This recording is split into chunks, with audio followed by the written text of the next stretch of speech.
Praise the lord. ఈ సమయంలో మనము యోహాను సువార్తలో మాత్రమే వ్రాయబడిన విషయాల గురించి తెలుసుకుందాం. 1. యేసు నీళ్లను ద్రాక్షారసముగా మార్చుట. యోహాను సువార్త 2వ అధ్యాయము 1-11 వచనాలు. 2. యేసు దేవాలయమును శుద్ధి చేయుట. యోహాను సువార్త 2వ అధ్యాయము 12-25 వచనాలు. 3. నికోదేము యేసును రాత్రివేళ కలయుట. యోహాను సువార్త 3వ అధ్యాయము 1-21 వచనాలు. 4. యేసు బావి యొద్ద సమరయ స్త్రీతో మాట్లాడుట. యోహాను సువార్త 4వ అధ్యాయము 27-38 వచనాలు. 5.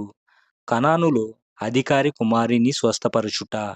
యోహాను సువార్త 4వ అధ్యాయము 46-54 వచనాలు. 6. అవిటివానిని స్వస్థపరచుట. యోహాను సువార్త 5వ అధ్యాయము 1-16 వచనాలు. 7.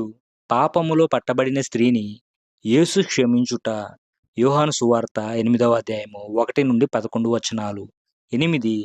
పుట్టుగ్రుడ్డివానిని యేసు స్వస్థపరచుట. యోహాను సువార్త 9వ అధ్యాయము 1-7 వచనాలు. 9. యూదులు యేసును ప్రశ్నించి రాళ్లతో కొట్టబోవుట. యోహాను సువార్త 10వ అధ్యాయము 22-42 వచనాలు. 10.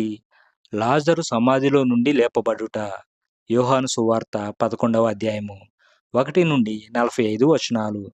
11. యేసు తన గురించి ప్రార్థించుట.